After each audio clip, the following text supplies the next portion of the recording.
नमस्कार। काशी हिंदू विश्वविद्यालय के सम्माननीय कुलपति महोदय प्रोफेसर राकेश भटनागर जी, हमारे संकाय के प्रमुख प्रोफेसर कौशल किशोर मिश्रा जी, इनका सबसे पहले मैं आभार व्यक्त करना चाहती हूँ कि उन्होंने आप जैसे सुधी श्रोतृवृंद के साथ बात करने का एक सुअवसर मुझे प्रदान किया है। सामाजिक विज्ञान संकाय में एक चर्चा ये हुई थी कि इस तरह के जो व्याख्यान हैं उसकी एक श्रृंखला चलाई जाए, तो मैं भी 7 व्याख्यान इस श्रृंखला में आपके सामने प्रस्तुत करूंगी। हर दिन मैं अपना विषय सबसे पहले आपके सामने रखूंगी। आज मैं रामायण के संदर्भ में कुछ बातें आपसे साझा करना चाहती हूँ। मैं प्राचीन भारतीय इतिहास की विद्यार्थिनी हूँ, इस नाते मेरा मूल परिप्रेक्ष्य जो होगा वो ऐतिहासिक होगा, मगर रामायण के संदर्भ में जब बातें होती है तब केवल उसकी ऐतिहासिकता की चर्चा करना संभव नहीं हो पाता है। कई बातें उसके साथ अपने आप जुड़ जाती है और उनका एक सामाजिक जो महत्व है और सांस्कृतिक जो महत्व है वो चर्चा में अमूमन आ ही जाता है। शुरुआत में अपने कुछ व्यक्तिगत अनुभवों को आपके सामने रखने का लोभ मैं संवरण नहीं कर पा रही हूँ, इसीलिए उससे बात शुरू करती हूँ।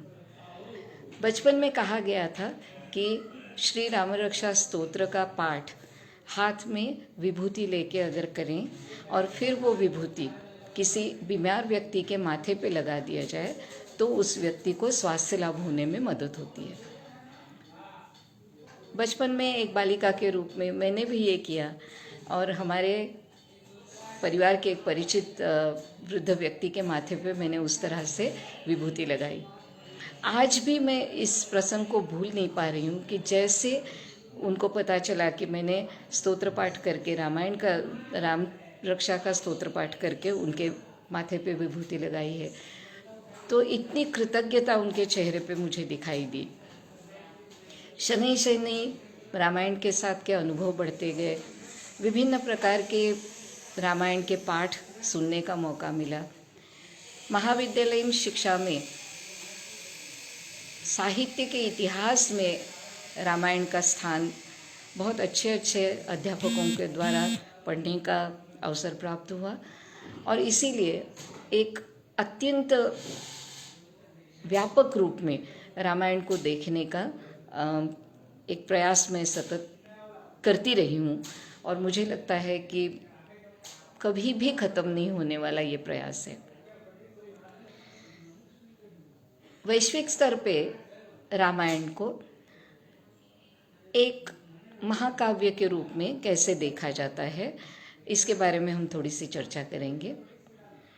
19वीं शताब्दी के अंत में 20वीं शताब्दी के आरंभ में खास तौर पे यूरोपीय विद्वानों के संपर्क में आए हुए भारतीय विद्वानों ने फिर से एक बार अपनी जो साहित्यिक धरोहर है उसको नई सिरे से देखना शुरू किया, उसके बारे में जानना शुरू किया, उसके बारे में मंथन करना शुरू किया। रामायण के संदर्भ में ये जो परंपरा है वो कभी खंडित हुई ही नहीं थी। यूरोपीय लोगों से या विद्वानों से जब भारतीय विद्वानों का वैचारिक आदान प्रदान होने लगा तो उस श्रृंखला में नई कड़ियाँ मात्र केवल जुड़ती गई। यूरोपीय साहित्य विश्व में एक खास साहित्य प्रकार माना जाता है जिसको एपिक कहा जाता है, और भारतीय महाकाव्य रामायण और महाभारत को इसी एपिक प्रकार साहित्य प्रकार के नज़रिए से बहुत लंबे अरसे तक देखा जाने लगा। जो यूरोपीय अवधारणा में खास करके अगर हम ग्रीक सभ्यता की, प्राचीन ग्रीक सभ्यता की बात करें तो उसमें जो महाकाव्य या एपिक जो है उनके कोई एक खास वैशिष्ट्यों के साथ उनको देखा जाता है। उसमें अद्भुत रम्यता होती है, विशाल पट कथा का अगर हम कहें तो वो सामने होता है। क्षात्र तेज या विशिष्ट प्रकार का शौर्य जिसके केंद्र स्थान में होता है। खास राजघरानों के विशिष्ट प्रकार के कुल परंपरा के हीरोज, नायक, उसके महत्वपूर्ण व्यक्ति रेखाएं होती है। इन सब में यूरोपियन जो विद्वान थे उनको भारत में रामायण महाभारत में समानता दिखने लगी। हमारे प्राचीन भारतीय इतिहास अध्ययन के लिए कुछ कालखंड तय धीरे धीरे होते गए हमारे विश्वविद्यालयीन अध्यापन अध्ययन में। उसमें वेदों के बाद का जो काल है उसको एपिक पीरियड, महाकाव्यों का काल कहा जाने लगा। इसका भी अपना इतिहास अब करीब करीब 100 साल का हो गया है। धीरे धीरे इतिहासकार इसकी व्याख्या में और गहराई में उतर रहे हैं। ये जानने की कोशिश कर रहे हैं कि इन महाकाव्यों से या महाकाव्य काल से हमारा अभिप्राय क्या है। तो उसमें एक समझ में बात आती है कि ये महाकाव्य किसी एक विशिष्ट काल के ही रचना मात्र ग्रंथ नहीं है। ये विभिन्न स्तरों पे अपनी अपनी कथा पुनर्स्थापित करते करते आगे बढ़ते गए ग्रंथ है। और इनका जो स्वरूप है वो जैसे कि लगता है ना कि पानी के ऊपर जैसे कोई काल का एक अगर प्रवाही रूप हम मानेंगे तो उस पर तैरता हुआ ये एक साहित्य प्रकार या वाङ्मय प्रकार है, जिसमें बहुत सारे सिरे ऐसे हैं कि जहाँ नई नई चीज़ें जुड़ सकती है और बहुत आसानी से जुड़ के मुख्य कथा का जो मर्म है उसको किसी भी तरह का आघात किए बिना वो उसके साथ तैर सकते हैं। तो ये जो एक महाकाव्यों का गुण है और इसीलिए वो जो विस्तृत रूप में और कालानुरूप उसमें कई सारे बदल होते होते हर युग में हर काल में नए रूप में सामने आते रहते हैं। जहाँ तक हम रामायण की बात करेंगे विशेष रूप से क्योंकि आज का विषय हमारा रामायण है, तो रामायण शब्द से जो हमारा अभिप्राय है वो राम का प्रवास।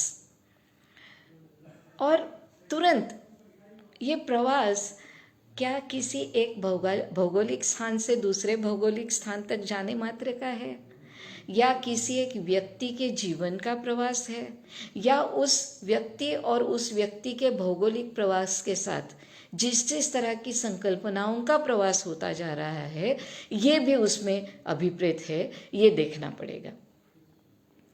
राम की जो वनवास की कहानी है उसमें निश्चित रूप से एक प्रवास हम देख रहे हैं। और वो प्रवास अगर भौगोलिक परिदृश्य में अगर हम स्थापित करना चाहेंगे तो अयोध्या, आज का जो उत्तर प्रदेश का जो परिसर है, वहाँ से विंध्य घाटियों को पार करके दक्कन प्रांत में गोदावरी के परिसर में, फिर वहाँ से कर्नाटका में, और फिर वहाँ से पूरे दक्षिणी छोर तक जाके फिर समुद्र लांघ कर श्रीलंका तक जाने का ये सब पूरा प्रवास है, अगर प्रवास के परिभाषा में उसको देखना है तो। लेकिन ये प्रवास तो होता ही होगा, कई लोग करते होंगे। जैसे हम बौद्ध साहित्य में देखते हैं कि बौद्ध भिक्षु जो हुआ करते थे वो सतत भ्रमण करते थे, और इन्होंने भी ये प्रवास किया हुआ था और उसके कई सारे दस्तावेजी प्रमाण हमें मिलते हैं। तो राम के ही प्रवास की ये क्या विशेषता रही? क्यों रामायण इस प्रवास के रूप में हमारे सामने प्रस्तुत हुआ और हमारे पीढ़ियों ने उसी राम के साथ उसी तरह से उसी रास्ते से श्रीलंका तक गमन किया, फिर अपने अयोध्या लौट आए और अपने आराध्य के साथ फिर अयोध्या में बस गए। तो ये सब जो उसका जो भावात्मक पहलू है, जो इस साहित्य के साथ बहुत नज़दीकी से जुड़ा हुआ है, उसको दूर करके, उसको एक किनारे करके हम रामायण की चर्चा नहीं कर सकते हैं। उसका जो विशेष एक भावनिक अपील है लोगों के मन में, लोग जो उसके साथ अपने आप जुड़ना चाहते हैं और उसका पुनः पुनः आनंद लेना चाहते हैं। अब ये सब हो कैसे रहा है, इसकी क्या क्या विधा लोगों ने विकसित की, पीढ़ी दर पीढ़ी उसको कैसे संक्रमित किया गया, कैसे विभिन्न प्रकार के जनसमूहों तक इसको पहुंचाया गया, और हर जनसमूहों को हर पीढ़ी में, हर काल में उसके साथ जुड़ने का एक कोई तंत्र मिला, कुछ उसकी विधा मिली। उस सब को हमें ऐतिहासिक दृष्टि से देखना होगा। यहाँ एक अनुभव फिर से मैं आपके सामने रखना चाहती हूँ। एक बार कुछ विश्वविद्यालयीन बैठक में दूसरे विश्वविद्यालय के प्राध्यापक मंडली के साथ बातचीत का मौका मिला। तो वहाँ एक महिला प्राध्यापिका थी जिन्होंने मतलब जो पैतृक वंश से हिंदू परिवार की, और उन्होंने एक मुस्लिम परिवार में उनकी शादी हुई है। तो वो बता रही थी कि उनका बेटा, उस समय तो टेलीविज़न पे रामायण चल रहा था, तो एक दिन घर में आया कहीं से गदा लेके, क्योंकि उस समय आपको भी याद होगा कि छोटे बच्चों को वो हनुमान के मुखौटे और गदा बहुत ठेलों पे बेची जाती थी और बच्चे उसको लेके खूब रामायण खेलते भी थे। तो वैसे वो कहीं से एक गदा लेके आया और घर भर में गदा घुमाते घुमाते जोर जोर से चिल्ला रहा था, अल्लाह मियाँ की जय। अब उस छोटे से बच्चे के लिए प्रभु राम की जय कहना या अल्लाह मियाँ की जय कहना, इसमें कोई फर्क ही नहीं था। मेरे कहने का तात्पर्य यह है कि उस छोटे से बच्चे ने अपने आप को उस राम कथा के साथ कितना सहजता से जोड़ लिया, और उसके लिए जो कुछ था कि जिसकी जय उसको कहनी थी, उसके लिए हाथ में गदा लो और उसी तरह हनुमान की तरह लपकते झपकते अल्लाह मियाँ की जय कहना भी उसके लिए कोई नई बात नहीं थी। और ये जो प्राध्यापिका बता रही थी, उन्होंने कहा कि उन्होंने तब महसूस किया कि कितना ये रामायण हमारे नई नई पीढ़ी तक अपनेपन से पहुंचता रहता है, उसके साथ वो एक रूप हो जाते हैं। अब इस कथा के संप्रेषण का, जैसे मैंने कहा कि किस किस तरह की विधा से ये संप्रेषित हुआ होगा, तो जिससे मैंने शुरुआत की थी कि बचपन में हम लोग भी राम रक्षा स्तोत्र का पाठ करते थे क्योंकि सब लोग करते थे घर में, बड़े उसको पाठ करते थे तो बच्चे भी सीख जाते थे, कहा जाता था। और कई सारे उसमें से ऐसे श्लोक थे जिससे उस समय में बहुत हंसी भी आती थी। जैसे एक बहुत ही सुंदर उसका एक पार्ट है जो कई बार आगे चल के जब संस्कृत एक विषय के रूप में अध्ययन करना हुआ तब ध्यान में आया कि रामो राजमणि सदा विजयते रामम रमेशम भजे रामेण अभियता निशाचर चमो रामाय तस्मै नमः। तो पूरे कारक उसमें पूरा मैं नहीं रिसाइट कर रही हूँ, तो उसमें आ जाता है। तो वो निशाचर चमू कहने से हमको इतनी हंसी आती थी और हम एक दूसरे को निशाचर चमू कह के चिढ़ाते रहते थे। लेकिन बड़े होने के बाद जब उसका अध्ययन करने लगे तो लगा कि कैसे उसके बीज हमारे मस्तिष्क में ऑलरेडी डाले गए थे। या एक बहुत ही सुंदर उसका कपलेट है, कूजंतम राम रामेति मधुरम मधुराक्षरम आरुह्य कविता शाखा वंदे वाल्मीकि कोकिलम।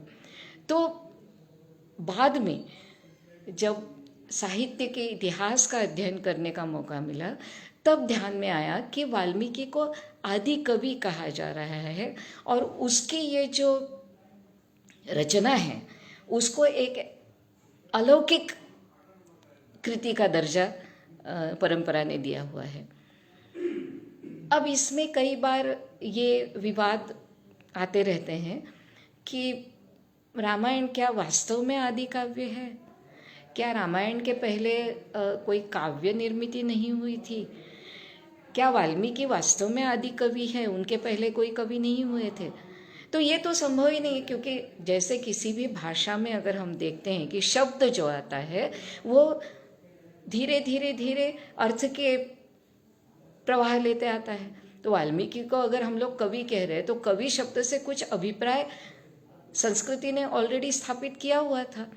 और हमने कई बार देखा है कि वेदों में भी जो चिंतक, जो गहन चिंता से कोई तथ्य सामने रख पाते थे, उनको कवि कहा गया है। तो वाल्मीकि तो आदि कवि कैसे हम समझे फिर? क्या कवित्व का किस तरह का ये रूप वहाँ अभिप्रेत है, या रामायण को आदि कवि कहने का कौन सा रूप यहाँ हमें देखना है? मेरे कहने का ये तात्पर्य है कि अगर हम भारतीय साहित्य इतिहास की दृष्टि से इसको देखने लगेंगे तो इसकी इस आदि काव्य होने की व्याख्या भी हमें करनी होगी और उसको समझना होगा। इसीलिए कई लोग जो राम कथा को उसके साहित्यिक मूल्य की वजह से अत्युत्तम का दर्जा देते हैं, वो कहते हैं कि इस अर्थ में उसको आदि कवि रामायण को कहा गया है। दूसरा, कवित्व का जो भाव है, कवित्व में जो अभिप्रेत है, ऐसे रचना के सभी प्रकार के सौंदर्य रामायण में दृग्गोचर होते हैं। जो राम कथा कही गई है उसको अनेक स्तरों पे व्याख्यायित भी किया जा सकता है। सो उसमें ये जो एक अर्थगर्भिता है, उसके अर्थों की अनन्वित छटाएं जो उपलब्ध है, और फिर भी वो कहानी कथा बोझिल नहीं होती है, वो आपके हृदय तक और किसी भी युग में सीधी तरह से पहुंच सकती है। इससे ज़्यादा बड़ा कवित्व का प्रमाण क्या हो सकता है कि जो देश काल परिस्थिति के परे जाके भी विभिन्न मनुष्यों तक पहुंच के उनके मन को आह्लादित कर सकते हैं। दूसरी बात यह है कि लोग उसके साथ अपने आप को बहुत सहजता से जोड़ सकते हैं। अब वाल्मीकि ने, एक ऋषि का नाम हम ले रहे हैं, वाल्मीकि ऋषि, उन्होंने इसकी रचना की। उसका एक अंतर्गत साक्ष्य जो हमें मिलता है वो ये है कि वो एक जनजातीय शायद व्यक्ति थे, डकैत थे। फिर उनको भगवत उपदेश हुआ, फिर उन्होंने ध्यान धारणा की और अपनी आत्मिक उन्नति के एक चरम स्तर तक वो पहुँचे और इस प्रकार उन्होंने ऋषित्व की प्राप्ति की। और फिर ये ऋषि, उनके शब्द में इतनी ताकत आ जाती है कि वो जो कहे वो अपने आप अर्थगर्भी हो जाता है। और वाल्मीकि के संदर्भ में भी यही कहा जाता है कि फिर उनको एक जो क्रौंच पक्षी का जोड़ा जब उन्होंने देखा, उसमें से एक को बाण लग गया और दूसरे ने विलाप किया, और फिर उनके मुंह से एक वैसे देखा जाए तो अभिशाप निकला। और ऋषि थे तो स्वाभाविक है कि उनका अभिशाप भी सत्य होना ही था। लेकिन वो जो एक कारुण्य का भाव है, एक आर्तता उसमें जो है, एक जोड़े के एक के बिछड़ने की जो दूसरी की व्यथा है, उसको केंद्र स्थान में शायद इस महाकाव्य को रख के उन्होंने रचना की होगी। ये हुआ उसका वाङ्मयीन और उसके अंतः साक्ष्य से मिलने वाला एक विचार। लेकिन अगर इतिहास की दृष्टि से हम देखेंगे तो वाल्मीकि ऋषि ने राम कथा जो जनमानस में तब तक प्रचलित जो थी, जो बहुत विभिन्न प्रकार के उसके, जैसे मैंने कहा ना कि सिरे थे बिखरे हुए, और उनको धीरे धीरे जोड़ते एक केंद्रक में राम को रख के इस पूरी रचना का संसार हमारे सामने रखा। ये मैं इसलिए कह रही हूँ क्योंकि महर्षि वाल्मीकि ने राम की कथा को अपने मन मस्तिष्क में पहले देखा और फिर उसको काव्य में बद्ध करके सामने रखा। तो ये आया कहाँ से? तो इस तरह की कहानियाँ, इस तरह की कथाओं का संग्रह, जैसे कि मैंने कहा कि काल के प्रवाह में तैरता हुआ तो था ही, भारत में हमेशा ही था।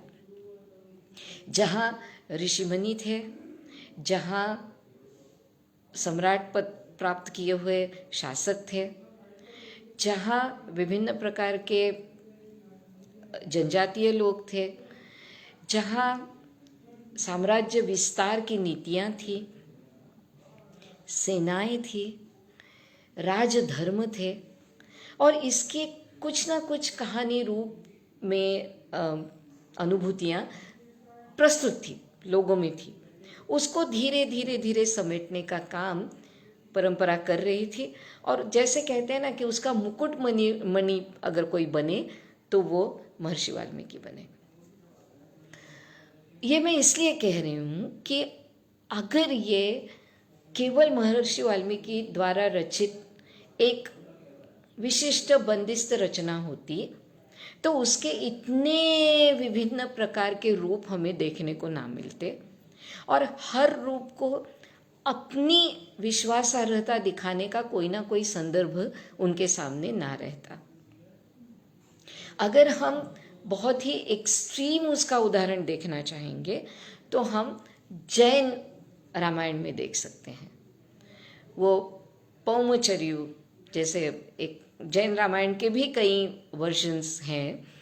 विमल सूरी ने जिसकी रचना की, अब प्राचीन भारतीय इतिहास में एक थोड़ी सी हम लोगों की असुविधा अभी तक विद्यमान है, आगे चल के शायद उसका हम कुछ तोड़ निकाल पाएंगे, लेकिन अभी हमारे पास विमल सूरी द्वारा रचित रामायण का जो पौमचर्य जो है उसका तिथि निर्धारण नहीं है। मोटा मोटी कहा जाता है कि ईसा पूर्व पहली शताब्दी से लेके ईसा के दूसरी तीसरी शताब्दी तक के 200-300 वर्षों के काल में कहीं उनको हम रख सकते हैं, क्योंकि उन्होंने ये कहा है कि महावीर के महापरिनिर्वाण के बाद या उनके केवल प्राप्ति के बाद 530 वर्षों के बाद इसकी रचना हुई है। तो विमल सूरी ने अपने रामायण में जो रामायण की वाल्मीकि की जो कथा है उससे बहुत ही अलग कैरेक्टराइजेशन, जिसको हम कह सकते हैं, व्यक्ति रेखाओं को रखा। कैसे? जैसे हम लोग एक रामायण का जो अद्भुत रम्य एक पात्र है वो है रावण, और जिसका नाम है दशानन, कि उसके 10 सिर थे। विमल सूरी ने उसका एक इतना सुंदर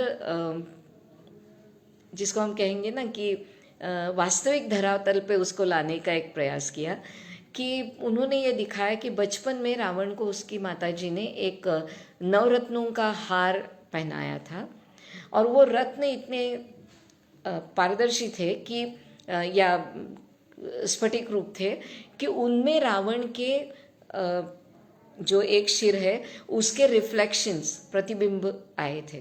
तो एक रावण का अपना सिर और 9 जो प्रतिबिंब के सिर है, और इसीलिए वो दशानन कहलाया। वास्तविक रूप में ये कोई ऐसा राक्षस नहीं है कि जिसके 10 सिर हो। और दूसरी एक बहुत विचार करने लायक बात है कि उन्होंने जो वानर सेना है, जिसका एक अनन्य साधारण महत्व पूरी राम कथा में है, और कभी कभी ऐसे लगता है कि रामायण में वानर ना होते तो क्या रामायण इतना रोचक लगता हमें।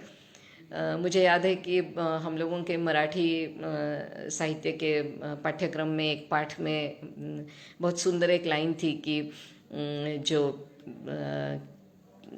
लेखक है उन्होंने कहा है कि उनकी शायद दादी सुनाती थी कि तुम्ही होता रामराजा, आम्ही वानरांच्या फौजा। पिढी दर पिढी गतानुगतिक हमारा ये रिश्ता है, और जब आप राम थे तब हम वानरों की सेना थे। तो ये जो एक वानरों की सेना का और वानरों का ये जो एक बहुत महत्वपूर्ण हिस्सा है रामायण का, और उसको वो बहुत ही अद्भुत रम्य बनाता है। तो विमल सूरी ने ये दिखाने की कोशिश की कि वे वानर कोई दुम वाले मानवेतर जीव नहीं थे। तो ये ऐसे जनजातीय शायद समाज थे कि जो वानर के लांछन धारण करते थे। जैसे हो सकता है कि उनके आर्मर्स जो हो, उनके ऊपर वानर की प्रतिमा हो, या ऐसे कुछ। और इसका हमें संकेत देखिए कि हमने देखा है महाभारत में कि कहा जाता है कि अर्जुन के रथ पे जो ध्वजा थी उसके ऊपर हनुमान का चित्रण था।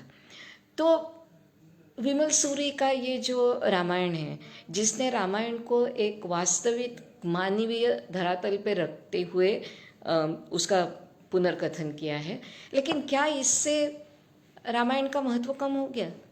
बिल्कुल ही नहीं। और वो जैन परंपरा में बहुत ही चर्चित, वारंवार जिसका पठन पाठन किया जाता है, ऐसा ग्रंथ बना।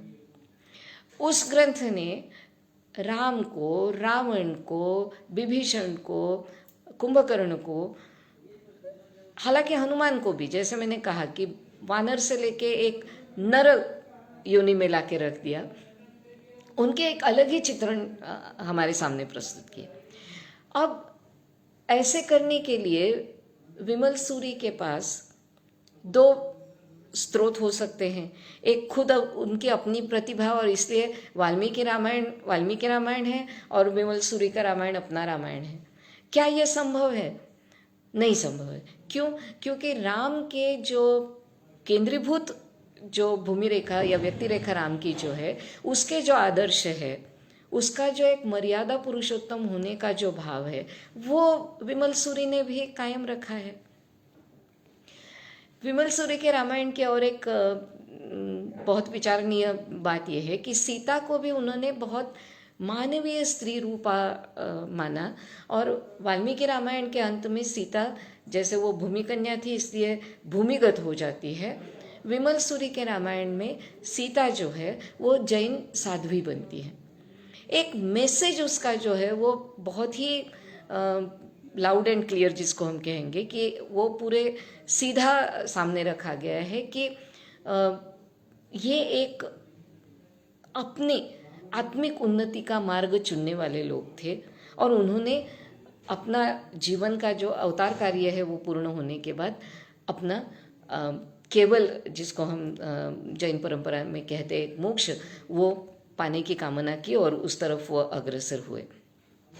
और इसीलिए राम के हाथ से रावण को मारने की हिंसा भी नहीं हुई, वो लक्ष्मण द्वारा मारा गया, ये विमल सूरी दिखाने का प्रयास करते हैं। दूसरा, इसको हम कैसे समझे कि क्यों हम ये कह रहे हैं कि विभिन्न प्रकार के जनमानस में जो प्रस्तुत कहानियाँ थी, और उसमें रामायण के सदृश कई कहानियाँ होंगी और उसको लोगों तक पहुँचाया गया होगा, और उसका पठन पाठन गान लोग करते होंगे। तो रामायण की जो अलग अलग परंपराएं हैं, उसमें हम उसका अगर पीछे मुड़ के शोध लेते गए तो हम वहाँ तक पहुँच सकते हैं। एक लोगों तक ये पहुंचाने का ये जो मैंने जैसे तरीका कहा कि अपनी अपनी तरीका से लोगों ने रामायण को लोगों के सामने रखा, इसमें कला की भी बहुत महत्वपूर्ण भूमिका रही कि रामायण के प्रचार प्रसार में नाट्य कला, चित्रकला, मूर्तिकला, इन सब का भी एक महत्वपूर्ण योगदान रहा। और इसको अगर हम खास रूप में अगर देखना चाहते हैं तो हमें दक्षिण पूर्व एशियाई जो टापू वाले देश है, वहाँ जाके उसको बहुत अच्छी तरह से हम उसको समझ सकते हैं। 20वीं शताब्दी के प्रारंभ में एक ग्रेटर इंडिया सोसाइटी स्थापित हुई थी। एक कल्पना यह है कि भारत जो आज वैसे भी तो एक उपमहाद्वीप तो है ही, लेकिन इसका जो प्रचार प्रसार था भारतीय संस्कृति का, और भारतीयत्व अगर कहीं देखना है तो आप पूरे दक्षिण पूर्व एशियाई देशों में उसको देख सकते हैं, और इसीलिए उसको एक बृहत्तर भारत की कल्पना उस समय आकार ले रही थी।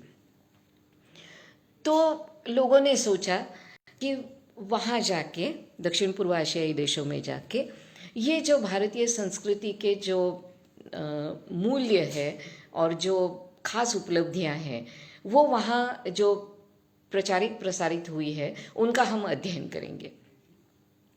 तो एक जहाज़ भर के खास चिंतनशील व्यक्ति, कुछ परफॉर्मिंग आर्टिस्ट जिसको हम कहते हैं कि जो मंचकला में प्रस्तुति देने में माहिर थे, ऐसे लोग, कुछ चित्रकार, ऐसे सब लोग मिलके एक जहाज़ भर के दक्षिण पूर्व एशियाई देशों की यात्रा पे निकले। उसमें एक महान विभूति गुरुदेव रविंद्रनाथ टैगोर भी थे। तो गुरुदेव ने अपने संस्मरण में एक बहुत महत्वपूर्ण बात लिखी है, और मुझे तो लगता है कि उनकी ये जो एक प्रांजल रूप से उन्होंने ये जो संस्मरण लिखा है वो हमारे लिए, इतिहास के लिए बहुत महत्वपूर्ण है। उन्होंने ये लिखा कि जब ये पूरा जत्था जो एक है लोगों का, वो जब जा रहा था, कहीं ना कहीं उनके मन में एक भाव था कि जैसे हम कहते हैं ना कि भारत एक बिग ब्रदर, कि भारत ने दिया है सांस्कृतिक सब संचित जो है, और जो मूल्य है, जो तत्व है, वो सब दक्षिण एशियाई देशों को दिए हैं। तो कहीं ना कहीं एक हमने उनको संस्कारित किया, हमने उनको सुसंस्कृत किया, इसका एक भाव कहीं ना कहीं उनके मन में था। लेकिन जब गुरुदेव ने बाली में जो छाया नाटक जो होता है, जैसे पर्दे के पीछे इनको नचाया जाता है, कठपुतलियाँ टाइप पपेट्स को नचाया जाता है, और उसके ज़रिए कहानी सुनाई जाती है, और उसमें एक अद्भुत प्रेजेंटेशन रामायण का जब उन्होंने देखा, तब उनके मन में ये आया कि ये जो यहाँ के लोगों ने रामायण को जिस स्तर में आत्मसात किया है और उसको अपना बना के उसकी अपनी प्रस्तुति वो दे रहे हैं, उसमें वो भाव टिक ही नहीं सकता है कि ये भारत कहीं सांस्कृतिक ज़्यादा चेतन और ज़्यादा विकसित कुछ है, और वो एक अविकसित कुछ जगह पे जाके अपनी संस्कृति का प्रचार प्रसार करें। ये हो ही नहीं सकता है, क्योंकि वो मन मस्तिष्क उतना तैयार था जिसने रामायण जैसी कथा को स्वीकार करके उसको अपनी आत्मानुभूति में परिणत कर दिया।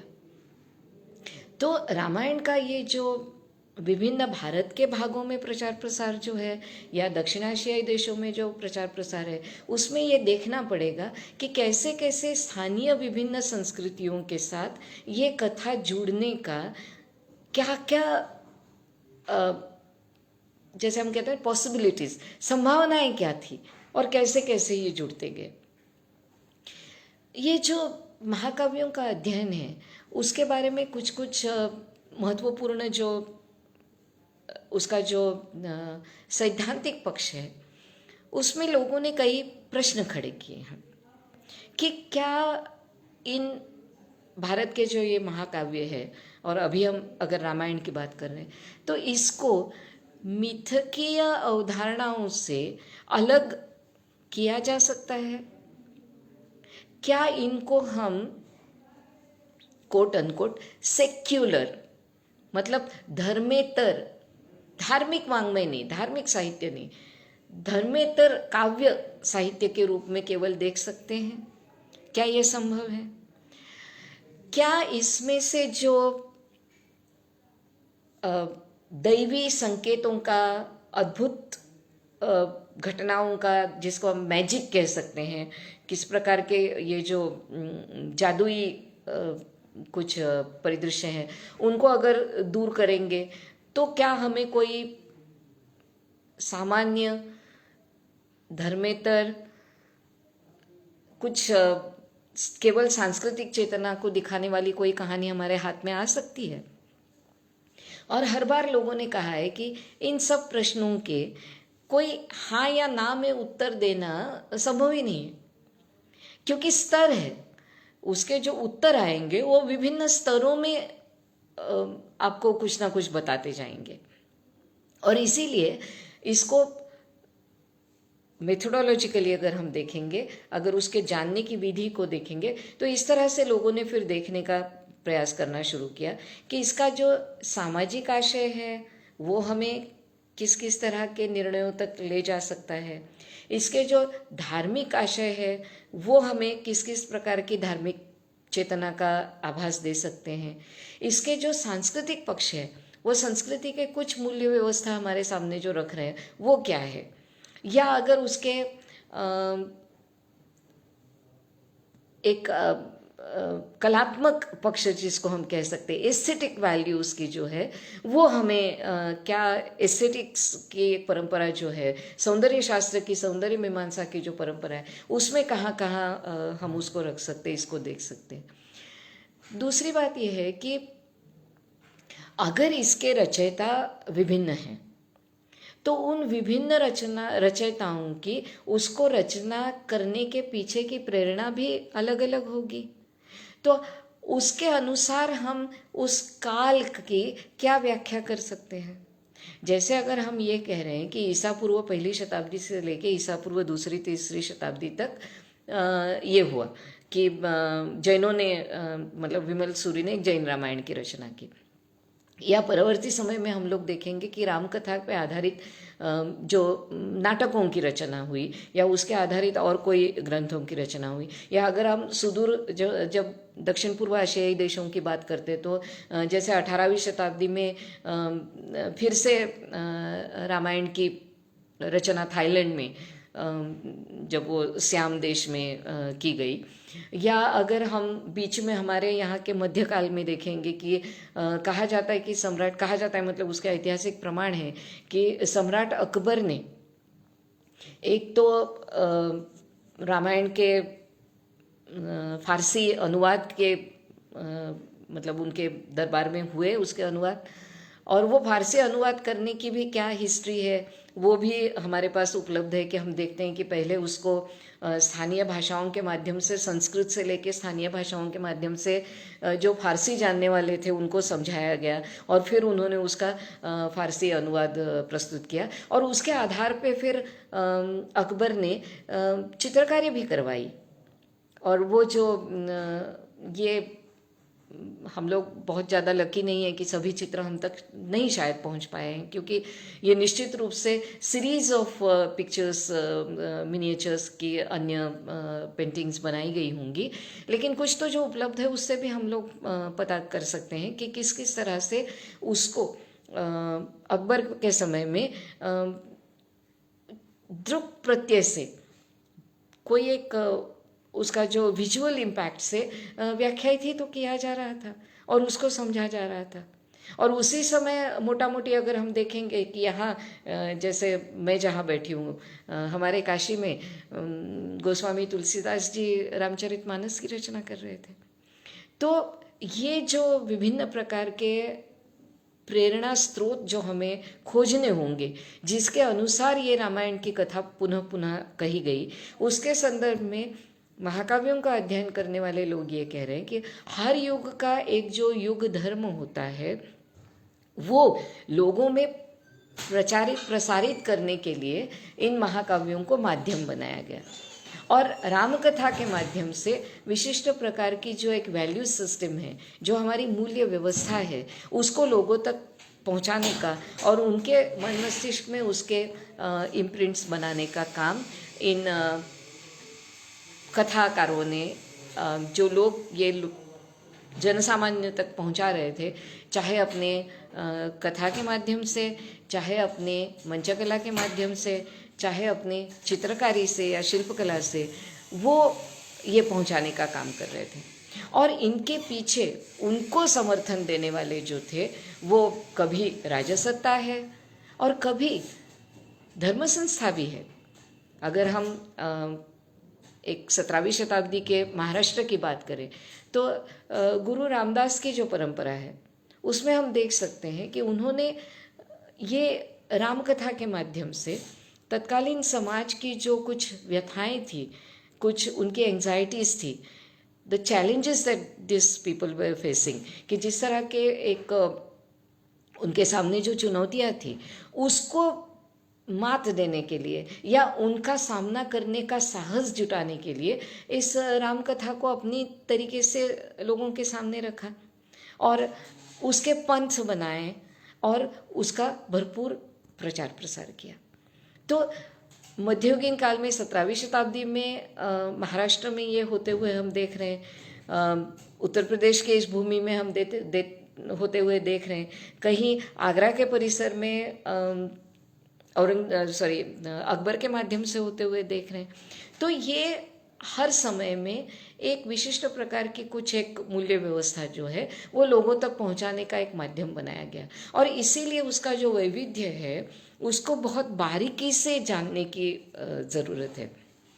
मुझे ऐसे लगता है कि आज से तो हिमाचल ही नहीं, उसके बहुत दूरवर्ती भी जाके ये जो रामायण का प्रचार प्रसार है उसको देखने के लिए हमें एक विशिष्ट प्रकार की शोध विधि और विकसित करनी पड़ेगी, जिसमें हमें अंतरशाखीय शोध का प्रयोग करना होगा। जैसे साहित्य जानने वाले लोग साहित्यिक अपनी विधा के माध्यम से इसके जो अलग अलग संस्करण हैं उनको कैसे देखते हैं, एंथ्रोपोलॉजिस्ट उसका अलग अलग जनसमूहों में जो प्रचार प्रसार है और जिस चीज़ की स्वीकृति है उसको हम तक कैसे पहुंचाएंगे वो देखने की ज़रूरत है। धार्मिक या आध्यात्मिक चेतना से अध्ययन करने वालों को उसका जो आध्यात्मिक अभिप्राय है उसमें क्या परिवर्तन होते गए और किस किस तरह से समय के अलग अलग पड़ावों में हम वो परिवर्तन देख सकते, उसको हमारे उनका यहाँ अंतर्भाव करना बहुत ज़रूरी है। एक उसका पुरातात्विक भी पक्ष हो सकता है। मेरे कहने का यह अभिप्राय है कि ये जो राम को मानने वालों के जो पंथ जिनके माध्यम से विभिन्न प्रकार की ये कलात्मक अभिव्यक्तियाँ हुई थी उनको हम पुरातात्विक साक्ष्यों के आधार मान के उनको पुरातात्विक साक्ष्य मान के उनके आधार पे साहित्य और पुरातत्व का मेल बनाते हुए एक विशिष्ट काल की जो उपलब्धियां हैं उनको देखने का प्रयास कर सकते हैं। अब रामायण के संदर्भ में हम आते हैं थोड़ा सा एक बहुत ही इस उत्तर प्रदेश के रीजन में तो मैं देख रही हूँ कि काफ़ी चर्चित है, लेकिन अगर मैं पश्चिमी भारत की बात करूँ तो बहुत कम चर्चित विषय एक है कि कैसे यहाँ से गिरमिटिया मजदूर बनके विभिन्न देशों में जाके स्थायिक हुए हुए हमारे जो भारतीय लोग थे उन्होंने पीढ़ियों से अपना भारतीयत्व जतन करने का, संवर्धित करने का रामायण को माध्यम बनाया। कहा जाता है कि वो लोग यहाँ से जब जहाज में चढ़ के गए तब वो कहाँ जा रहे हैं इनकी भी कोई किसी भी तरह की कल्पना उनके मन में नहीं थी। वो नहीं जानते थे कि कितना सुदूर उनको पहुँचना है, किस टापू पे उनको जाना है, वहाँ जाके किस तरह का जीवन वो ये यापन कर पाएंगे। बहुत कुछ जानकारी उनके पास थी नहीं। उनको यही था कि वहाँ जाके कुछ खेती मजदूरी करनी है, कुछ धन कमाना है और अपने देश वापस आना है। दुर्भाग्यवश बहुत सारे ऐसे जो हमारे गिरमिटिया बन के गए हुए जो मजदूर थे वो कभी वापस आ ही नहीं सके। उनके पास इतना धन जमा ही नहीं हो पाया कि वो वापस आ सके। तो वहाँ धीरे धीरे बस गए। वहाँ के लोगों में और उनमें बहुत सारा वांशिक आदान प्रदान भी हुआ, लेकिन एक चीज़ उनको सतत अपनी भारतीय होने का एक उसकी एक याद दिलाती रही, वो थी रामायण। कहा जाता है कि वो अपने साथ रामायण की पोथी लेके गए थे और उसका पाठ करते थे। उसमें से कुछ लोग थे जो थोड़े से पढ़े लिखे होंगे और वो रामायण का नित्य पाठ करके और अपनी राम कथा को लोगों को सुना के भारतीय पहचान का कोई अगर मानक हमारे हाथ में है, कोई एक अगर प्रमाण हमारे हाथ में है, हमारी भारतीय होने की कोई एक अगर पहचान है तो वो ये रामायण है।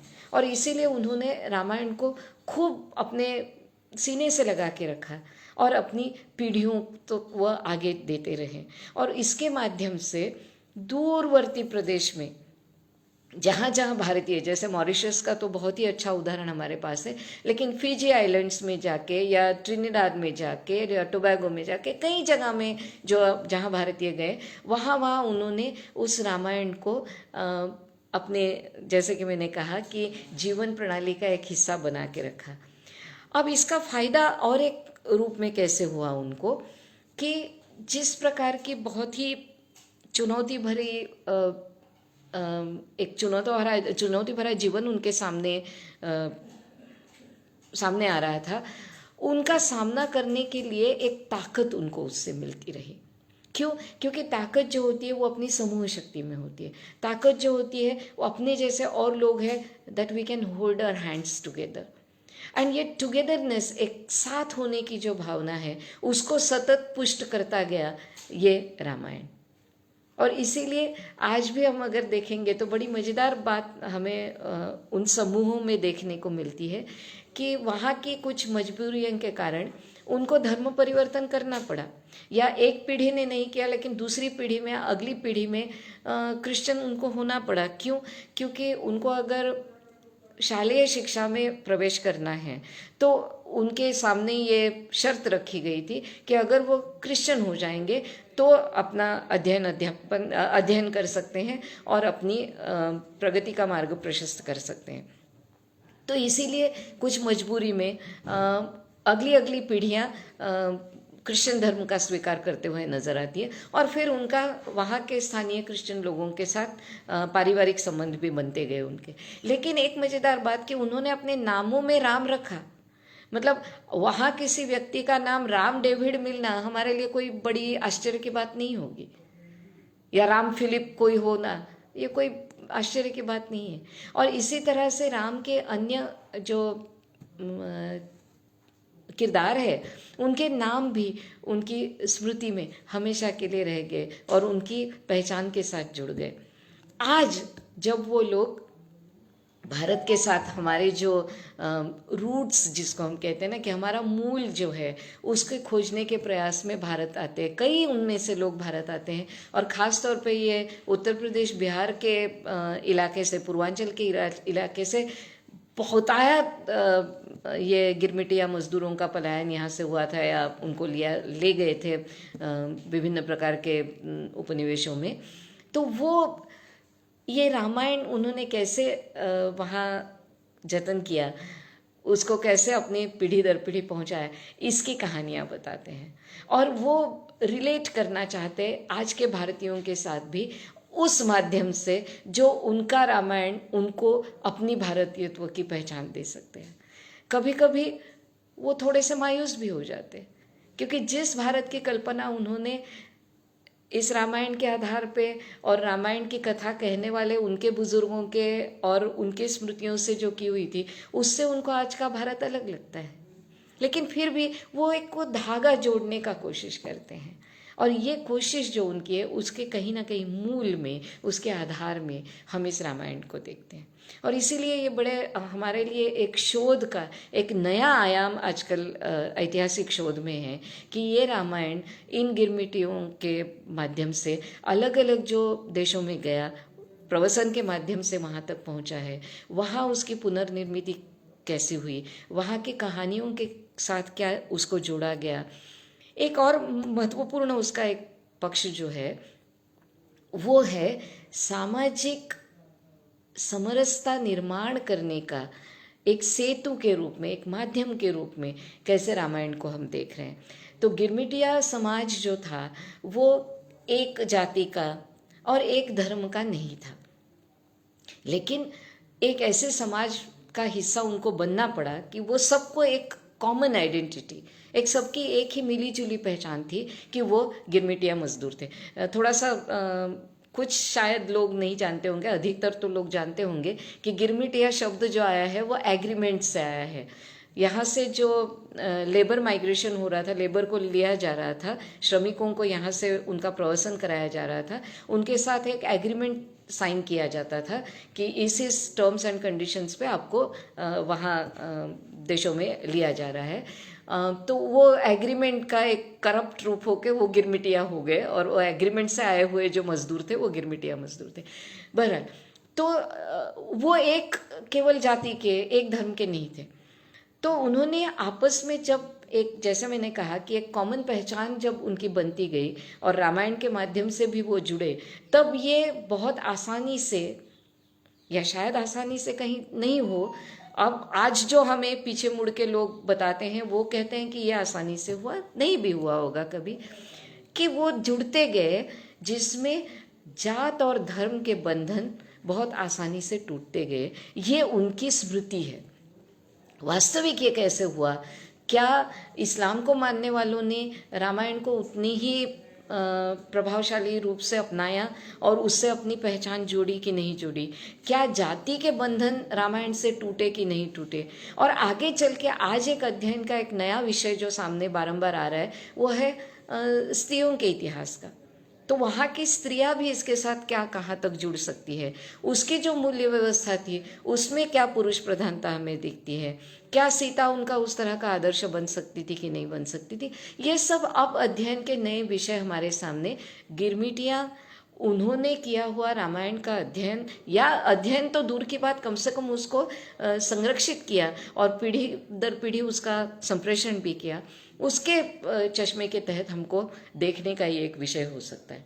जहाँ तक इसी विषय को हम भारत में देखते हैं, तो मिली जुली समरसता वाली, जिसको यहाँ हम काशी में गंगा यमुनी तहजीब भी कहते हैं, उसका रामायण कैसे माध्यम बनता है, इसके अनगिनत उदाहरण हमारे सामने हैं। जैसे रामलीला जो यहाँ होती है, उसमें उसका आनंद लेने वाले प्रेक्षक दर्शक तो हिंदुएतर समाज तो होते ही है, उसमें तो कोई एकदम सामने दृग्गोचर होने वाली ये चीज़ है। लेकिन उस रामलीला के जो खास विधिवत उसको करने के जो पक्ष है, उसके साथ भी जुड़े हुए कई इस्लाम की मान्यता वाले लोगों के उदाहरण हमें खास इस काशी में भी देखने को मिलते हैं। जैसे उसके आभूषण बनाने वाले, उसके वस्त्र बनाने वाले, उसके साथ चलने वाले। तो ये जो रामायण के माध्यम से एक दूसरे से मिलना जुलना है, रामायण के माध्यम से एक दूसरे की संस्कृति को स्वीकारना जो है, वो हम काशी में बहुत भली भांति देख सकते हैं। अब अगर हम इंडोनेशिया में इसी का उदाहरण देखेंगे, तो इंडोनेशिया का वैसे देखा जाए तो सर्वदूर जो सर्वमान्य धर्म है वो इस्लाम है, लेकिन इंडोनेशिया में रामायण की पोथियां भी हाथ से लिखने वाले कई लोग हैं और बहुत सुंदर कैलीग्राफी यूज़ करके रामायण की पोथियां बनती है। या जैसे हम देखेंगे कि बौद्ध मत को मानने वाले जो हमारे थाईलैंड जैसे देश है, वहाँ भी उनकी राजधानी अयोध्या होती है, या उनके जो राजा होते हैं वो राम होते हैं। तो वो अपने लिए एक अयोध्या वहाँ निर्माण करते हैं, अपने लिए एक राम का आदर्श वहाँ निर्माण करते हैं। और बौद्ध होते हुए भी इसके ऊपर हम बहुत अच्छी अच्छी किताबें भी देखने को मिलेंगी कि जिन्होंने बौद्ध मत में रामायण का क्या स्थान है। और ख़ास तौर पे दक्षिण पूर्व एशियाई देशों में विभिन्न धर्मों के लोगों ने रामायण को किस तरह से आत्मसात किया है, या उनकी परंपरा को वो कैसे अभिन्न अंग है, इसके ऊपर किताबें लिखी हुई है, इसको हम देख सकते हैं। तो भारत में हो, विदेशों में हो, विगत पीढ़ी में हो, आज की पीढ़ी में हो, रामायण ये हमेशा ही एक सेतु बन रहा है। जैसे पीढ़ियों का सेतु बन रहा है, विभिन्न मतांतर का सेतु बन रहा है। अब एक विषय नया उसमें खास, जिसके ऊपर ऐतिहासिक रूप से लोग और शोध करने का प्रयास कर रहे हैं, वो है रामायण की जो मूल्य व्यवस्था है, वो राजनीति के संदर्भ में क्या है, समाज के संदर्भ में क्या है, और खास तौर पे स्त्रियों के संदर्भ में क्या है। इसका शायद कहीं ना कहीं आभास हमारे पूर्व पीढ़ी के लोगों को भी हुआ था, और इसीलिए जैसे कि मैंने कहा कि जैन रामायण में सीता भूमिगत नहीं होती है, वो जैन साध्वी बनती है। और ये एक ऑल्टरनेटिव डिस्कोर्स जिसको हम कह सकते हैं, एक सीता को देखने का एक अलग नज़रिया उस रामायण ने हमारे सामने रखा है। मैंने एक ही उदाहरण इसलिए लिया ताकि उस उदाहरण को मैं बहुत अच्छी तरह से विस्तार पूर्वक बता सकूं, लेकिन ऐसे अनगिनत उदाहरण हम देख सकते हैं कि जहां उसको अलग तरीके से व्याख्यायित करने की कोशिश की है। अंत में मैं मेथोडोलॉजी की जैसे मैंने बात की उस संदर्भ में और एक बात कहना चाहती हूँ और फिर अपनी वाणी को विराम दूंगी। 12वीं शताब्दी से लेके भी आगे अमूमन हम लोग प्राचीन भारत का काल 12वीं शताब्दी तक का मोटा मोटी मानते हैं, ऐसा कोई हार्ड एंड फास्ट कोई डिवीजन वो नहीं हो रही है, लेकिन वहाँ तक। लेकिन उसके आगे भी रामायण और रामायण के आधारित ग्रंथों की निर्मित भारत में सतत होती रही। तो उसमें एक बहुत ही विचार करने लायक और हिस्ट्री के स्टूडेंट्स को जिसको देखना चाहिए ऐसे कोई बातें हमें मिलती है कि जहाँ लोगों ने राम कथा के जो कुछ कुछ ऐसे जादुई लगने वाले जो दृश्य है उनको तार्किकता से देखने की भी कोशिश की है। जैसे हनुमान लेके आते हैं संजीवनी बूटी, और वो संजीवनी बूटी पहचान नहीं पाते तो पूरा पहाड़ उठा के ले आते हैं, लेकिन हनुमान जी है, बूटी लेके भी आते हैं और पहाड़ को वापस ले जाके स्थापित भी करते हैं। तो ये सब काल हनुमान जी का जो वर्णन है कि वो जो मनोजवम है, मारुत तुल्य वेग है, तो भाई वायु वेग से गए आए वापस गए।